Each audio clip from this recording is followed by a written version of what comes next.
ಬಹುಕೋಟಿ ವಾಲ್ಮೀಕಿ ನಿಗಮದ ಹಗರಣದ ಆರೋಪ ಎದುರಿಸುತ್ತಿರುವ ಮಾಜಿ ಸಚಿವ ಬಿ ನಾಗೇಂದ್ರ ಅವರನ್ನ ಮತ್ತೆ ರಾಜ್ಯ ಸಚಿವ ಸಂಪುಟಕ್ಕೆ ಸೇರ್ಪಡೆ ಮಾಡಿಕೊಂಡಿರುವುದನ್ನು ಖಂಡಿಸಿ ಜಿಲ್ಲಾದ್ಯಂತ ಹಂತ ಹಂತವಾಗಿ ಪ್ರತಿಭಟನೆ ನಡೆಸಲಾಗುವುದು ಎಂದು ಬಿಜೆಪಿ ರಾಜ್ಯ ಉಪಾಧ್ಯಕ್ಷೆ ಹಾಗೂ ಮಾಜಿ ಶಾಸಕಿ ರೂಪಾಲಿ ನಾಯ್ಕ್ ಎಚ್ಚರಿಸಿದರು.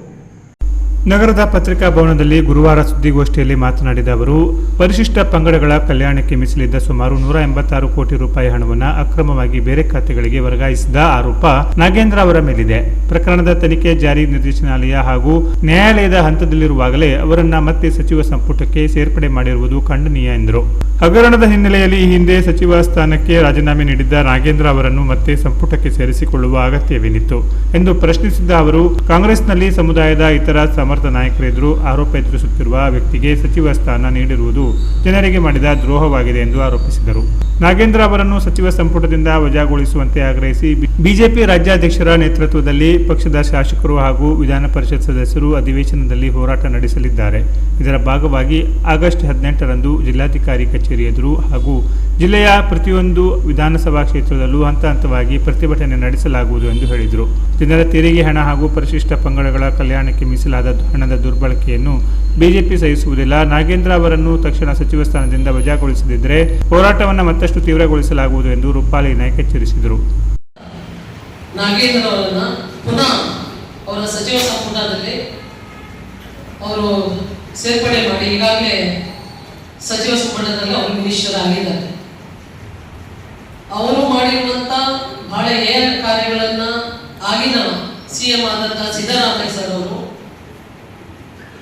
ಆವಾಗಲೇ ಅವರನ್ನ ಸಚಿವ ಸಂಪುಟದಿಂದ ನಾವು ಯಾವಾಗ ಭಾರತೀಯ ಜನತಾ ಪಾರ್ಟಿ ಆ ಮೂಡಾ ಹಗರಣದಲ್ಲಿ ಮತ್ತೆ ಈ ನಾಗೇಂದ್ರ ಹಗರಣದಲ್ಲಿ 186 ಕೋಟಿ ಯಾವಾಗ ಹಗರಣ ಆಗಿತ್ತು, ಭ್ರಷ್ಟಾಚಾರ ಆಗಿತ್ತು, ಅದನ್ನು ಬೇರೆ ಕಡೆಗೆ ಟ್ರಾನ್ಸ್ಫರ್ ಮಾಡಿ ಜನರ ಸಮ್ಮುಖದಲ್ಲಿ ಬಂದಿತ್ತು. ಆ ವಿಷಯದಲ್ಲಿ ಬೆಂಗಳೂರಿನಿಂದ ಮೈಸೂರು ತನಕ ಪಾದಯಾತ್ರೆ ಮಾಡುವುದರ ಮೂಲಕ ಮತ್ತೆ ಅನೇಕ ಹೋರಾಟದ ಮೂಲಕ ಅವರನ್ನು ಎಚ್ಚೆತ್ತುಕೊಂಡು ಈ ತರದಲ್ಲಿ ಎಸಿ ಹಣಗಳನ್ನು ಅವರು ನುಂಗಿದ್ದಾರೆ, ಬೇರೆ ಬೇರೆ ಒಂದು ಕಡೆಗೆ ಅದನ್ನು ಟ್ರಾನ್ಸ್ಫರ್ ಮಾಡಿದೆ.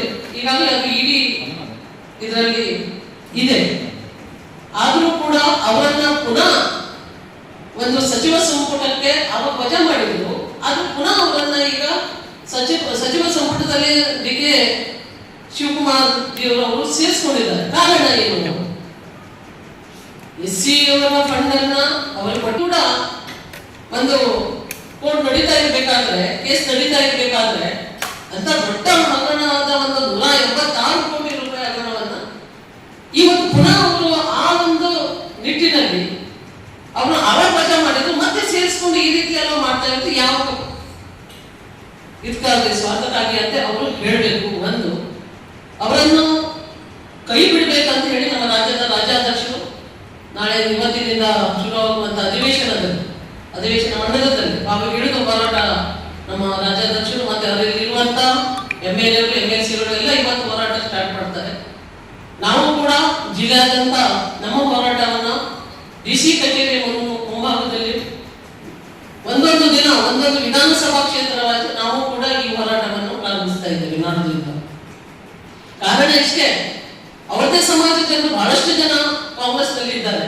ಯಾರನ್ನಾದ್ರೂ ಸೇರಿಸ್ಕೊಳ್ಬೇಕು, ಹಣ ಯಾವ ತರದಲ್ಲಿ ನುಂಗ್ಕೋಬೇಕು, ಯಾವ ತರದಲ್ಲಿ ಟ್ರಾನ್ಸ್ಫರ್ ಅಂತ ಎಲ್ಲರಿಗೂ ತೋರಿಸ್ಕೊಟ್ಟಂತ ನಾಗೇಂದ್ರ ಅವರಿಗೆ ಮತ್ತೆ ಆ ಸಚಿವ ಸಂಪುಟದಲ್ಲಿ ಸ್ಥಾನಮಾನ ಕೊಡ್ತಾರಂದ್ರೆ ಯಾವ ಸ್ವಾರ್ಥಕ್ಕಾಗಿ ಮತ್ತೆ ಯಾವ ಒಂದು ಪುರುಷಾರ್ಥಕ್ಕಾಗಿ ಅಂತ ನಮಗೆ ರಾಜ್ಯದ ಮುಖ್ಯಮಂತ್ರಿ ಹೇಳಬೇಕಾಗ್ತದೆ, ಜನರಿಗೆ ಆನ್ಸರ್ ಕೊಡ್ಬೇಕಾಗ್ತದೆ.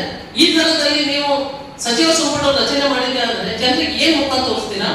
ಜನರ ಹಣ್ಣನ್ನು ನುಂಗ್ಕೊಂಡು ಜನರ ಹಣವನ್ನು ಯಾರಿಗೆ ಪಾಪ SC ST ಅವರಿಗೆ ಕೊಡಬೇಕಾಗಿರುವಂತ ಹಣವನ್ನ ಬೇರೆ ವಿಷಯಕ್ಕೆ ಟ್ರಾನ್ಸ್ಫರ್ ಮಾಡಿ ನಿಮ್ಮ ಇಲೆಕ್ಷನ್ ನಲ್ಲಿ ಬೇರೆ ಬೇರೆ ರೀತಿಯಲ್ಲಿ ವರ್ಗಾವಣೆಯನ್ನು ಮಾಡಿಕೊಂಡು ಅನೇಕ ಬ್ಯಾಂಕ್ ಅಕೌಂಟ್ಗಳನ್ನು ತೆಗೆದು ಈ ರೀತಿಯಲ್ಲ ದೊಡ್ಡ ಒಂದು ಭ್ರಷ್ಟಾಚಾರನೇ ನಡೆದಿರುವಂತಹ ಈ ಆಗಿನ ಮುಖ್ಯಮಂತ್ರಿಗಳಾದಂತಹ ಸಿದ್ದರಾಮಯ್ಯ ಸರ್ ಅವರು ಅವರನ್ನು ಅವಾಗೇ ವಜಾ ಮಾಡಿಕೊಂಡು ಕೂಡ ಇವತ್ತು ಅದನ್ನು ಅವರು ಇರಿಸಿಕೊಂಡಿದ್ದು. ಅವರನ್ನು ನಾವು ಹೇಳ್ತಾ ಇರೋದು ಅವರನ್ನು ಮತ್ತೆ ನೀವು ಎಲ್ಲಿಂದ ವಜಾ ಮಾಡಬೇಕು, ಅವ್ರಿಗೆ ಯಾವುದೇ ತರಹದ ಸ್ಥಾನ ಕೊಡಬಾರ್ದು. ಈ ರೀತಿಯ ಭ್ರಷ್ಟಾಚಾರದಲ್ಲಿರುವಂತವರನ್ನು ಮತ್ತೆ ಸೇರಿಸ್ಕೊಂಡ್ರೆ ಮುಂದೆ ಏನು ನೀವು ಜನರಿಗೆ ಮುಖ ತೋರಿಸ್ತೀರಿ, ಏನು ಅಭಿವೃದ್ಧಿ ಮಾಡ್ತೀರ ಅಂತ ಹೇಳ್ಬೇಕಂತ ಇವತ್ತು ವಿಧಾನಮಂಡಲದ ಒಳಗೆ DK ಶಿವಕುಮಾರ್ ಸಂಪುಟದಲ್ಲಿರುವಂತಹ ನಾಗೇಂದ್ರ ಅವರನ್ನ ಕೈ ಬಿಡಬೇಕು ಅಂತೇಳಿ ಆಗ್ರಹಿಸಿ ಇವತ್ತು ಹೋರಾಟವನ್ನು ಪ್ರಾರಂಭ ಮಾಡ್ತೇವೆ ಅಂತೇಳಿ ರಾಜ್ಯದ ಅಧ್ಯಕ್ಷರು ಈ ಮೊದಲೇ ತಿಳಿಸಿದರು. ಹಾಗೇನೆ ನಾವು ನಮ್ಮ ಜಿಲ್ಲೆಯಲ್ಲಿ ನಾಗೇಂದ್ರ ಅವರ ಸಚಿವ ಸಂಪುಟ ಸಚಿವರಾಗಿದ್ದಾರೆ, ಅವರನ್ನ ಸಂಪುಟದಿಂದ ಕೈ ಬಿಡಬೇಕು ಅಂತೇಳಿ ನಾವು ಹೋರಾಟವನ್ನು ಪ್ರಾರಂಭ ಮಾಡಲಿಕ್ಕೆ ಹೊರಟಿದ್ದೇವೆ. ನಾಗೇಂದ್ರ ಅವರ ಕುರಿತಂತೆ ನಾವು ಹಿಂದೆ ಹೋರಾಟವನ್ನು ಮಾಡಿದ್ದೇವೆ. 187 ಕೋಟಿ ವಾಲ್ಮೀಕಿ ನಿಗಮಕ್ಕೆ ಮೀಸಲಾಗಿಟ್ಟಂತಹ ಹಣವನ್ನು ದುರುಪಯೋಗ ಮಾಡಿ ಅದನ್ನ ತೆಲಂಗಾಣದ ಚುನಾವಣೆಯಲ್ಲಿ ಅಥವಾ ತೆಲಂಗಾಣಕ್ಕೆ ಬ್ಯಾಂಕ್ ಖಾತೆಯನ್ನು ವರ್ಗಾವಣೆ ಮಾಡಿ ಅವರ ಕೇಂದ್ರದ ಅವರ ಏನು ಹೈಕಮಾಂಡ್ ಇದೆ ಆ ಹೈಕಮಾಂಡ್ಗೆ ವರ್ಗಾವಣೆ ಮಾಡಿದ್ದಾರೆ ಹೇಳುವಂಥದ್ದನ್ನ ಇಟ್ಕೊಂಡು ನಾವು ಅನೇಕ ಬಾರಿ ಹೋರಾಟವನ್ನು ಮಾಡಿದ್ದೇವೆ. ಅವರ ರಾಜೀನಾಮೆಯನ್ನು ಸಹ ಕೊಡಿಸಿದ್ದೇವೆ.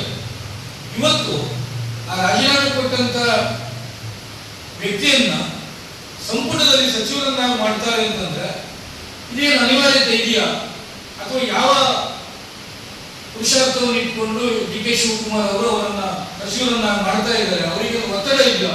ಇದನ್ನ ನಾವು